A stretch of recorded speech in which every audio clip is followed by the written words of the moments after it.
Hello everyone. Real analysis में जैसे मैंने कहा था अगली वीडियो में हम limit point of a sequence और ये सब पढ़ेंगे।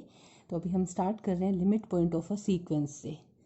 ठीक है, let x n be a real sequence. X n कोई रियल सीक्वेंस है। Then alpha belongs to R, मतलब कोई real number is called limit point of sequence xn।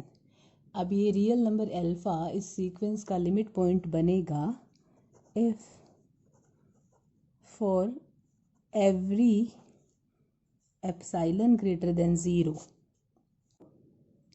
mod xn minus alpha less than epsilon for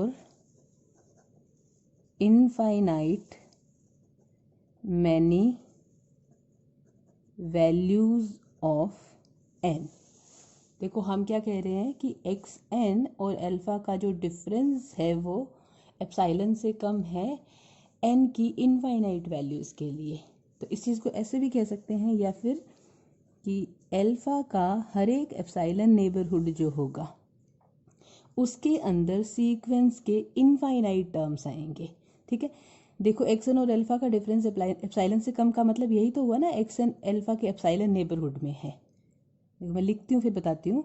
alpha minus epsilon, alpha plus epsilon, यानी कि alpha का हर एक epsilon neighbourhood, कोई सा भी epsilon neighbourhood ले लो, क्योंकि हमने लिखा है for every epsilon greater than 0 contains infinite many terms of sequence. Alpha का एप्साइलन नेबरहुड जो है ना वो सीक्वेंस के इनफाइनाइट टर्म्स को कंटेन करता हो। जैसे ये रियल लाइन है, ओके, ये मान लो अल्फा है, तो अल्फा का एप्साइलन नेबरहुड यानी कि ये मान लो अल्फा माइनस एप्साइलन, ये मान लो अल्फा प्लस एप्साइलन। ठीक है, तो ये जो यहाँ से यहाँ तक ये जो इंटरवल बन रहा है ना, इसके अंदर सीक्वेंस के इनफाइनाइट टर्म्स अनंत पद होने चाहिए। एन की इनफाइनाइट वैल्यूज़ के लिए एक्स एन और अल्फा का डिफरेंस एप्साइलन से कम है, तो अगर कहीं यहाँ एक्स एन होगा तभी तो इनका डिफरेंस एप्साइलन से कम होगा ना। ठीक है, तो या इस चीज़ को ऐसे भी लिखा जा सकता है कि अल्फा के हर एक एप्साइलन नेबरहुड में सीक्वेंस के इनफाइनाइट टर्म्स यानी कि अनंत पद होने चाहिए। तो जैसे ये हमने एप्साइलन नेबरहुड बनाया तो इसके बीच में इनफाइनाइट टर्म्स लाई करने चाहिए। ठीक है, बाहर भी इनफाइनाइट हो सकते हैं, ऐसा कुछ नहीं कहा हमने, हम सिर्फ ये कह रहे हैं कि अगर कोई रियल नंबर ऐसा है जिसके एप्साइलन नेबरहुड में, हर एक एप्साइलन नेबरहुड में, मतलब कितना भी छोटा ले लो एप्साइलन, अगर उसमें सीक्वेंस के इनफाइनाइट टर्म्स यानी कि अनंत पद अगर लाई करते हैं तो वो रियल नंबर सीक्वेंस का लिमिट पॉइंट बनेगा, अदरवाइज नहीं बनेगा। ठीक है, अगर हम एग्जाम्पल से समझते हैं तो देखो मान लो मैंने एग्जाम्पल लिया है, सीक्वेंस जो है वो है -1 की पावर n। ठीक है, तो अगर हम इस सीक्वेंस के टर्म्स लिखें तो किस तरह के टर्म आएंगे इसमें, जब n 1 होगा तो ये -1 आएगा, जब n 2 होगा तो ये 1 आएगा, जब n 3 होगा तो ये -1 आएगा, 4 होगा तो 1 आएगा, -1 1, इस तरह से आ रहे हैं, ये सीक्वेंस के टर्म्स हैं। ठीक है, अब इस सीक्वेंस के लिए 1 एंड -1 दोनों लिमिट पॉइंट हैं। कैसे हैं देखो, ये रियल लाइन है, ये सपोज हमारा 1 है और ये सपोज हमारा -1 है। ठीक है, अब आप एप्साइलन ग्रेटर देन 0 लो, कितना भी छोटा ले लो, जैसे मान लो मैंने ये 1 माइनस एप्साइलन लिया और ये 1 प्लस एप्साइलन लिया, तो ये 1 का एप्साइलन नेबरहुड है। ठीक है, इसके अंदर 1 तो आ रहा है ना, और 1 जो है वो सीक्वेंस के अंदर ये देखो इनफाइनाइट टाइम्स आ रहा है, सो ऑन चलता जाएगा ना। जब भी n इवन होगा, सम संख्या होगी n, तब जो इसके सीक्वेंस के टर्म्स हैं वो 1 ही आएंगे, सीक्वेंस के पद 1 आएंगे। तो इनफाइनाइट टाइम्स आ रहा है 1 सीक्वेंस के अंदर, यानी 1 के एप्साइलन नेबरहुड के अंदर 1 आ रहा है और 1 इनफाइनाइट टर्म्स आ रहा है सीक्वेंस में। तो हम ये कह सकते हैं कि सीक्वेंस के इनफाइनाइट टर्म्स 1 के एप्साइलन नेबरहुड में आ रहे हैं, तो 1 इस सीक्वेंस का लिमिट पॉइंट है। अब देखो -1 जो है ना वो इसके एप्साइलन नेबरहुड में नहीं आ रहा, और -1 भी तो यहाँ पे इनफाइनाइट टाइम्स आ रहा है, क्योंकि जब भी n ऑड होगा, विषम संख्या होगी n का मान, तब सीक्वेंस के टर्म्स -1 बनेंगे। तो -1 भी इनफाइनाइट टाइम्स आ रहा है, यानी 1 के एप्सिलॉन नेबरहुड के अंदर भी इनफाइनाइट टर्म्स है और बाहर भी इनफाइनाइट टर्म्स है। ठीक है, तो अगर एप्सिलॉन नेबरहुड के अंदर इनफाइनाइट टर्म्स आ गए सीक्वेंस के, तो वो पॉइंट लिमिट पॉइंट बन जाएगा। तो सिमिलरली अगर हम -1 का एप्सिलॉन नेबरहुड लें, -1 माइनस एप्सिलॉन, -1 प्लस एप्सिलॉन, तो इस एप्सिलॉन नेबरहुड के अंदर -1 इनफाइनाइट टाइम्स आ रहा है ना। -1 सीक्वेंस की टर्म है और सीक्वेंस की टर्म वो इनफाइनाइट टाइम्स बन रही है, यानी सीक्वेंस के इनफाइनाइट टर्म्स अनंत पद -1 के नेबरहुड में भी आ रहे हैं और 1 के नेबरहुड में भी आ रहे हैं। मतलब इस सीक्वेंस के लिए 1 भी लिमिट पॉइंट है और -1 भी लिमिट पॉइंट है। ठीक है, तो हम कह सकते हैं here for epsilon, for every epsilon greater than 0, 1 minus epsilon, 1 plus epsilon, यानी कि 1 का epsilon neighbourhood contains infinite many values नहीं होगा, टर्म्स ऑफ सीक्वेंस की इनफाइनाइट टर्म्स कंटेन कर रहा है। इसका मतलब क्या हुआ, 1 is a limit point of sequence, 1 sequence का लिमिट पॉइंट होगा। ठीक है, सिमिलरली इसी तरीके से हम ये कह सकते हैं -1 जो है, -1 is also a limit point of sequence. ठीक है, तो इस सीक्वेंस के 2 लिमिट पॉइंट है। मतलब हमें ये बात पता चल गई कि सीक्वेंस के एक से ज़्यादा लिमिट पॉइंट हो सकते हैं और ऐसा भी हो सकता है कि सीक्वेंस का कोई लिमिट पॉइंट ना हो। ठीक है, और एक से ज़्यादा लिमिट पॉइंट भी हो सकते हैं सीक्वेंस के। राइट, अब एक और एग्जांपल अगर हम लें, xn मान लो हम इस तरह से ले रहे हैं 1/n। ठीक है, इस सीक्वेंस के टर्म्स कैसे होंगे, n जब 1 है तो ये 1 बनेगा 1/1, n जब 2 है तो ये बनेगा 1/2, 1/3, 1/4 सो ऑन। ठीक है, इस सीक्वेंस के लिए हमें पता है इसकी वैल्यूज जो है वो, टर्म्स जो है वो छोटी होती जा रही है और अप्रोच करेगी 0 को। जब n टेंड्स टू इन्फिनिटी है तो 1/n टेंड्स टू 0 होगा। तो इस सीक्वेंस के लिए 0 लिमिट पॉइंट होगा। कैसे होगा देखो,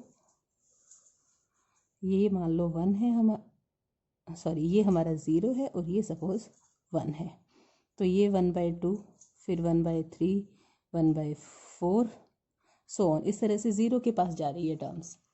राइट, तो 0 के लिए अगर हम कितना भी छोटा एप्सिलॉन ले लें, ये 0 माइनस एप्सिलॉन और ये 0 प्लस एप्सिलॉन नेबरहुड बनाएं, तो हम ये कह रहे हैं कि ये जो सीक्वेंस की टर्म्स है ना, ये छोटे होते होते 0 को अप्रोच कर रही है। मतलब 0 के जस्ट पास वाली टर्म, जो पास वाला जो पद होगा वो भी सीक्वेंस में आएगा, सिर्फ 0 नहीं आएगा। तो एप्सिलॉन कितनी भी छोटी वैल्यू ले लो, अब एप्सिलॉन है तो एक रियल नंबर ही ना, तो epsilon real number, 0 real number, और रियल नंबर्स के बीच में इनफाइनाइट रियल नंबर्स होते हैं, तो इसके बीच में इनफाइनाइट टर्म्स आ जाएंगे सीक्वेंस के। तो 0 इस सीक्वेंस का लिमिट पॉइंट होगा। अब यहाँ पे 0 के अलावा कोई लिमिट पॉइंट नहीं हो सकता, कोई भी नंबर। देखो कैसे, अगर हम 1 की बात करें तो 1 का ये मान लो हमने एप्सिलॉन नेबरहुड बनाया, 1 माइनस एप्सिलॉन, 1 प्लस एप्सिलॉन। तो 1 के इस एप्सिलॉन नेबरहुड के अंदर 1 के अलावा सीक्वेंस का कोई टर्म नहीं आ रहा, सीक्वेंस का कोई भी पद नहीं है ना इस 1 के एप्सिलॉन नेबरहुड के अंदर, तो सिर्फ 1 आ रहा है। तो 1 तो एक ही पद है, इनफाइनाइट पद थोड़ी है इसके अंदर, तो मतलब 1 इसका लिमिट पॉइंट नहीं हो सकता। अब अगर मान लो मैं 1/2 की बात करूँ, तो 1/2 और 1/3 के बीच में भी तो बहुत सारे रियल नंबर्स हैं, तो हम एप्सिलॉन की वैल्यू इस तरह से ले लें, अगर ये 1/2 माइनस एप्सिलॉन और ये वाला 1/2 प्लस एप्सिलॉन, तो देखो इस एप्सिलॉन नेबरहुड के अंदर 1/2 के अलावा कुछ नहीं आ रहा, सीक्वेंस का कोई पद नहीं आ रहा, सीक्वेंस का कोई टर्म नहीं आ रहा, तो 1/2 भी इसका लिमिट पॉइंट नहीं हो सकता। ठीक है, सिमिलरली 1/3, 1/4, कोई भी 2 रियल नंबर्स के बीच में इतना मार्जिन रहेगा कि हम ऐसा एप्सिलॉन नेबरहुड बना दें कि उस एप्सिलॉन नेबरहुड में या तो फाइनाइट टर्म्स आए या फिर वो इकलौती एक ही टर्म आए। ठीक है, तो ऐसा पॉसिबल नहीं होगा कि 0 के अलावा इसका कोई लिमिट पॉइंट बने। तो इस सीक्वेंस के लिए ये 0 is limit point of sequence. तो इस सीक्वेंस के लिए एक ही लिमिट पॉइंट एग्जिस्ट करता है और वो है 0। तो इससे पहले वाले में 2 लिमिट पॉइंट एग्जिस्ट करते थे, मतलब सीक्वेंस के लिए एक लिमिट पॉइंट एग्जिस्ट कर सकता है, एक से ज़्यादा लिमिट पॉइंट एग्जिस्ट कर सकते हैं। ठीक है, अब जैसे अगर मान लो हमने जैसे एक एग्जांपल लें, हम ये लें सीक्वेंस n। ठीक है, तो इसके टर्म्स कैसे होंगे, 1 2 3 4 5 सो ऑन, टर्म्स बढ़ते जा रहे हैं। तो इस सीक्वेंस का कोई लिमिट पॉइंट एग्जिस्ट नहीं करता, कोई भी रियल नंबर ऐसा नहीं है जिसके एप्सिलॉन नेबरहुड के अंदर इनफाइनाइट टर्म्स बिलोंग करती हो सीक्वेंस की। ठीक है, क्योंकि इनफाइनाइट को अप्रोच कर रही है टर्म्स, और इनफाइनाइट तो रियल नंबर्स के सेट में बिलोंग करता नहीं है। ठीक है, इसके लिए कोई भी लिमिट पॉइंट एग्जिस्ट नहीं करता। अब जैसे मान लो हम सीक्वेंस ले लें, ये वाला 1, मतलब कांस्टेंट सीक्वेंस है, तो इसके अंदर ये एक ही टर्म है 1, हर एक पद की वैल्यू 1 है, तो इसमें 1 लिमिट पॉइंट होगा, क्योंकि 1 के हर एक एप्सिलॉन नेबरहुड में 1 तो होगा, और 1 सीक्वेंस में इनफाइनाइट टाइम्स आ रहा है, तो 1 के एप्सिलॉन नेबरहुड में इनफाइनाइट टर्म्स हुए ना सीक्वेंस के, तो इसमें 1 लिमिट पॉइंट होगा। Here 1 is limit point of sequence. ठीक है, तो ये लिमिट पॉइंट की डेफिनेशन है, मतलब कोई भी रियल नंबर किसी सीक्वेंस का लिमिट पॉइंट कब बनेगा, अगर उस रियल नंबर के हर एक एप्सिलॉन नेबरहुड में सीक्वेंस के इनफाइनाइट टर्म्स, सीक्वेंस के अनुक्रम के अनंत पद बिलोंग करते हो, तो वो रियल नंबर सीक्वेंस के लिए लिमिट पॉइंट बनेगा, अदरवाइज नहीं। ठीक है, अब हम करते हैं लिमिट पॉइंट पे बेस्ड थ्योरम, बोल्जानो वेरेस्ट्रास थ्योरम। देखो, बोल्जानो वेरेस्ट्रास थ्योरम हमने सेट के लिए पढ़ी थी, अब हम सीक्वेंस के लिए पढ़ रहे हैं। तो इसका स्टेटमेंट क्या है, every bounded sequence has at least 1 limit point. अगर कोई सीक्वेंस बाउंडेड है तो उसका कम से कम एक लिमिट पॉइंट एग्जिस्ट करेगा।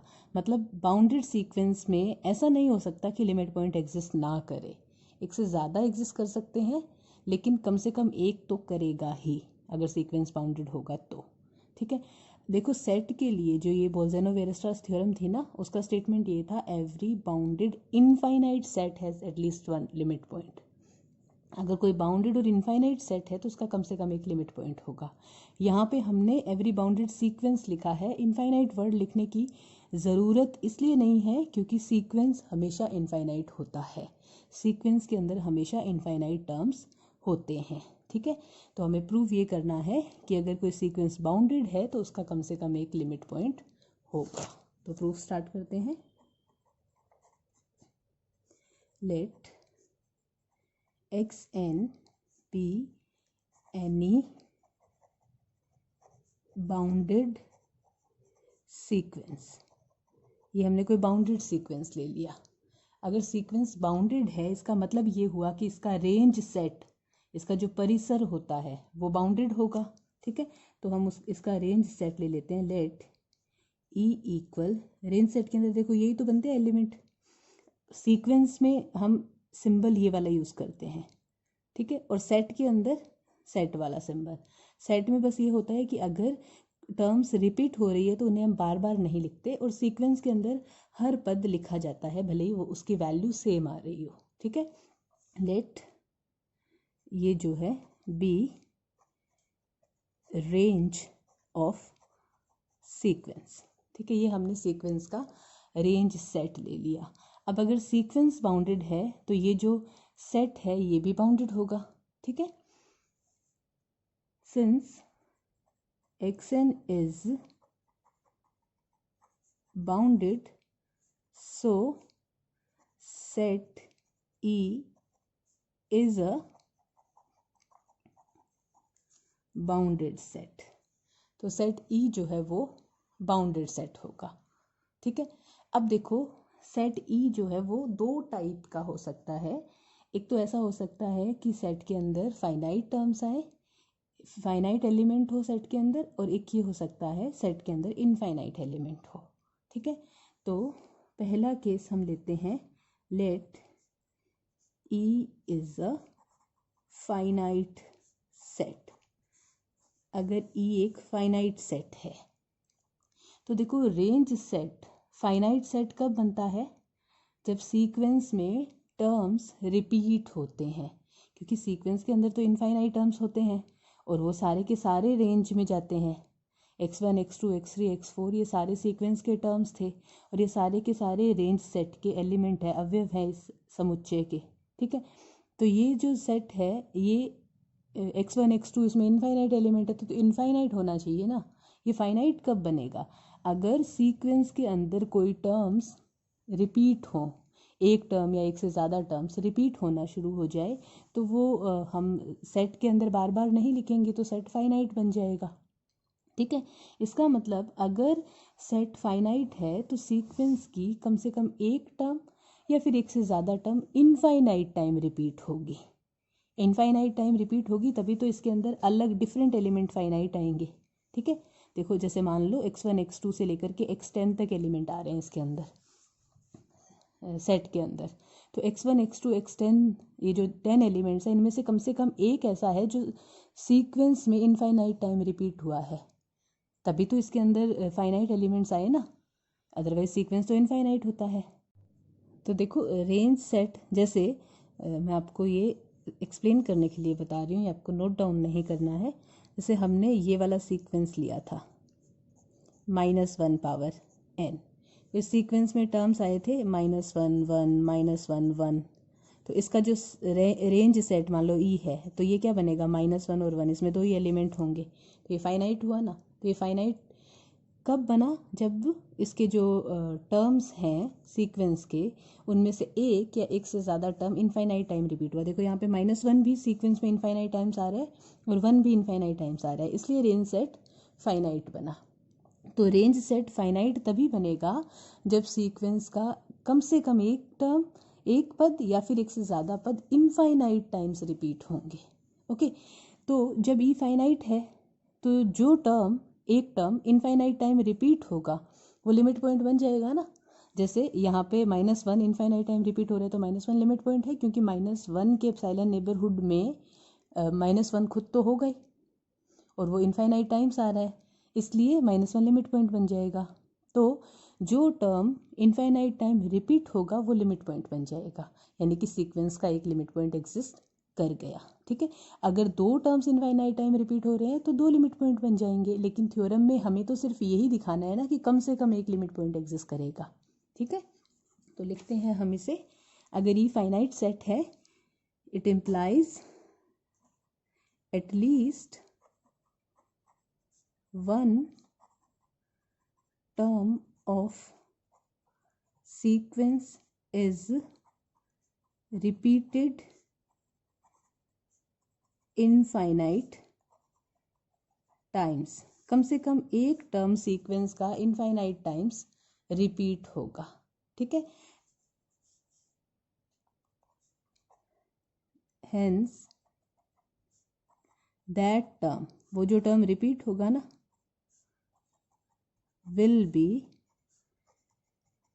limit point of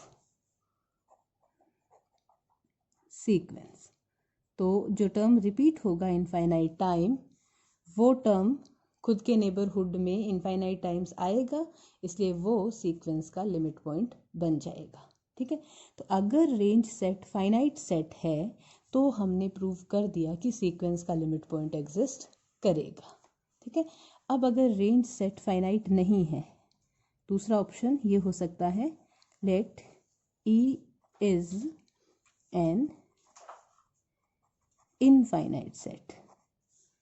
ठीक है, रेंज सेट इनफाइनाइट है और सेट हमने देखा था स्टार्टिंग में कि बाउंडेड है, since E is a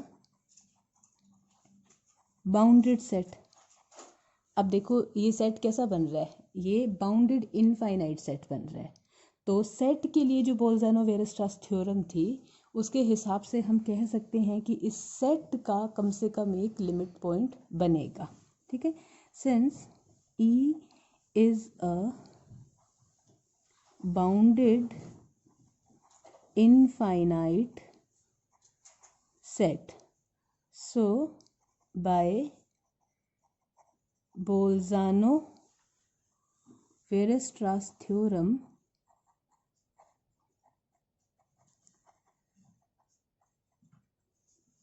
for sets, set के लिए जो बोल्ज़ानो-वेयरस्ट्रास थ्योरम थी ना, there exist at least one limit point of set. Set का कम से कम एक लिमिट पॉइंट एग्जिस्ट करता है. ठीक है, अब सेट के लिए लिमिट पॉइंट की डेफिनेशन भी तो यही थी ना कि कोई रियल नंबर सेट का लिमिट पॉइंट कब बनेगा, अगर उस रियल नंबर के एप्सिलॉन नेबरहुड में सेट के इनफाइनाइट एलिमेंट बिलोंग करेंगे. ठीक है, तो मैं सेट ये लिमिट पॉइंट की डेफिनेशन से लिखती हूँ. वो जो लिमिट पॉइंट है ना, at least one limit point of set से अल्फ़ा, हम ये मान लेते हैं कि सेट का कम से कम एक लिमिट पॉइंट जो एग्जिस्ट करेगा ना वो अल्फ़ा है. इसका मतलब ये हुआ लिमिट पॉइंट की डेफिनेशन से, for every epsilon greater than 0 alpha minus epsilon, alpha plus epsilon contains infinite elements of set E. ये सेट के लिए लिमिट पॉइंट की डेफिनेशन थी कि अगर अल्फ़ा सेट का लिमिट पॉइंट है तो अल्फ़ा के हर एक एप्सिलॉन नेबरहुड में सेट के इनफाइनाइट एलिमेंट होंगे. ठीक है, अब जो सेट के इनफाइनाइट एलिमेंट है वो सीक्वेंस के इनफाइनाइट टर्म्स हैं. सेट के एलिमेंट, सेट के अंदर कौन से एलिमेंट्स है, वही एलिमेंट तो है जो सीक्वेंस के टर्म्स है. मतलब ये जो अल्फ़ा का एप्सिलॉन नेबरहुड है ये सीक्वेंस के इनफाइनाइट टर्म्स कंटेन करेगा, है ना. इसका मतलब हम ये कह सकते हैं for every epsilon greater than 0 alpha minus epsilon, alpha plus epsilon contains infinite terms of sequence xn. ये सीक्वेंस के इनफाइनाइट टर्म्स कंटेन करेगा अल्फ़ा का एप्सिलॉन नेबरहुड. ठीक है, और जब कोई रियल नंबर सीक्वेंस के रियल नंबर के नेबरहुड में सीक्वेंस के इनफाइनाइट टर्म्स बिलोंग करते हैं तो हम क्या कहते हैं, it means alpha is limit point of sequence xn. Alpha इस सीक्वेंस xn का लिमिट पॉइंट हो गया. ठीक है, तो कम से कम एक लिमिट पॉइंट एग्जिस्ट कर गया ना सीक्वेंस के लिए. तो सीक्वेंस हमने लिया था बाउंडेड, तो उसका रेंज सेट भी बाउंडेड होगा. अगर रेंज सेट फाइनाइट है तब भी हमने प्रूव कर दिया कि एक लिमिट पॉइंट एग्जिस्ट करेगा, कम से कम एक. और अगर रेंज सेट इनफाइनाइट है तब भी हमने प्रूव कर दिया कि कम से कम एक लिमिट पॉइंट एग्जिस्ट करेगा. मतलब हम ये कह सकते हैं कि हर एक बाउंडेड सीक्वेंस का कम से कम एक लिमिट पॉइंट एग्जिस्ट करता है, और यही बोल्ज़ानो-वेयरस्ट्रास थ्योरम है सीक्वेंस के लिए. एक और डेफिनेशन पढ़ लेते हैं, वो है लिमिट ऑफ अ सीक्वेंस.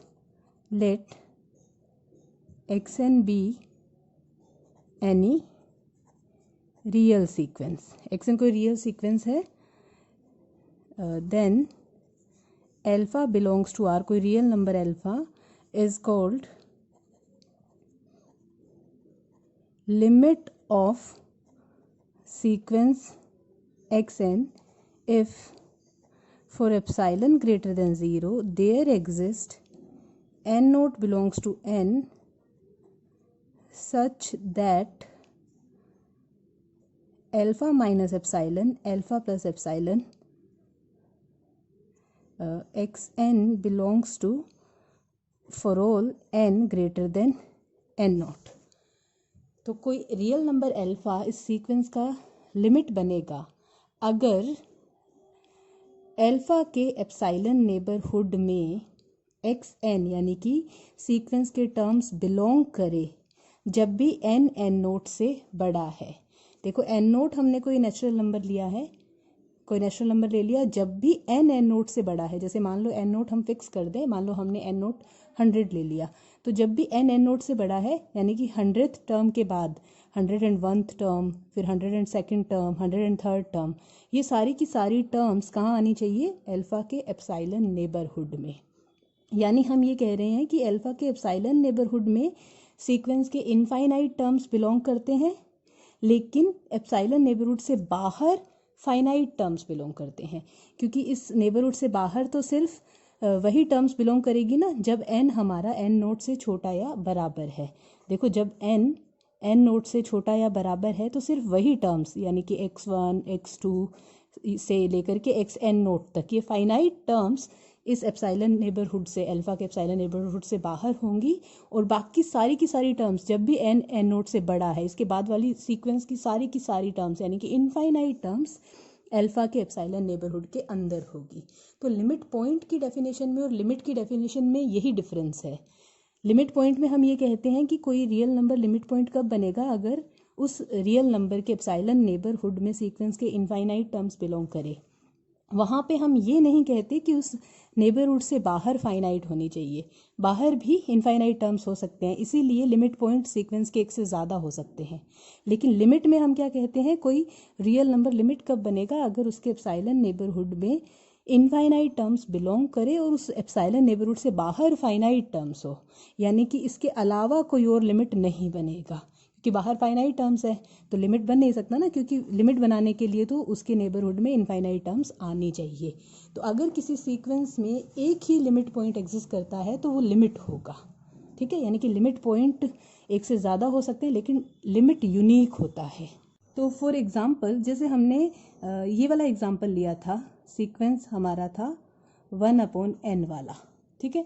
तो यहाँ पे हमने देखा था 0 जो है वो लिमिट पॉइंट बन रहा था, और इकलौता लिमिट पॉइंट था 0। तो इसमें जैसे 1 और ये 0, और हमने देखा था 1/2, ये सारी टर्म्स सीक्वेंस की 0 के आसपास आ रही थी।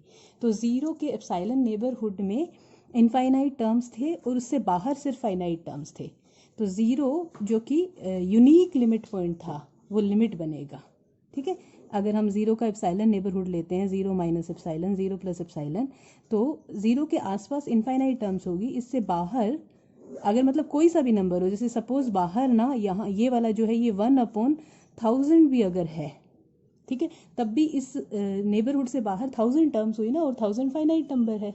तो अगर किसी रियल नंबर के एप्सिलॉन नेबरहुड के अंदर सीक्वेंस के इनफाइनाइट टर्म्स है और उससे बाहर फाइनाइट टर्म्स है, तो वो लिमिट पॉइंट जो है वो लिमिट बनेगा। यानी कि अगर एक ही लिमिट पॉइंट एग्जिस्ट करता है सीक्वेंस में तो वो लिमिट होता है। तो हियर यहाँ पर 0 जो है, 0 is limit of sequence, 0 limit है। और अगर जो दूसरा एग्जांपल था हमारा ये वाला -1 की पावर n वाला, इसमें हमने देखा था कि -1 1 -1 1 इस तरह से इसके टर्म्स आ रहे थे। तो हमने देखा था कि अगर हम ये मान लो -1 है और ये 1 है, तो अगर 1 का एप्सिलॉन नेबरहुड बनाते हैं तो इसमें 1 इनफाइनाइट टाइम्स आ रहा है, लेकिन बाहर भी तो इनफाइनाइट टर्म्स है ना, -1 भी तो सीक्वेंस में इनफाइनाइट टर्म्स आ रहा है। तो 1 लिमिट पॉइंट हो सकता है लेकिन लिमिट नहीं हो सकता, क्योंकि इसके नेबरहुड के अंदर इनफाइनाइट टर्म्स है लेकिन बाहर भी तो इनफाइनाइट टर्म है। और लिमिट बनने के लिए हम क्या कहते हैं, नेबरहुड के अंदर इनफाइनाइट हो लेकिन बाहर फाइनाइट टर्म्स हो। तो यहाँ पे ये लिमिट पॉइंट था और ये भी लिमिट पॉइंट था।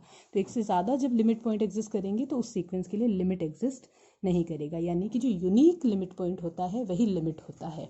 या फिर ऐसे कह लो, वो रियल नंबर सीक्वेंस का लिमिट होता है जिसके नेबरहुड में सीक्वेंस के इनफाइनाइट टर्म्स हो और उस नेबरहुड से बाहर सीक्वेंस के फाइनाइट टर्म्स हो। ये रियल सीक्वेंस के लिए लिमिट पॉइंट की डेफिनेशन, बोल्जर-वेरस्ट्रास थ्योरम एंड लिमिट की डेफिनेशन। आई होप आप लोगों को समझ आ गई होगी। अगर इससे रिलेटेड कुछ डाउट हो तो आप मुझसे पूछ सकते हैं। Thank you very much.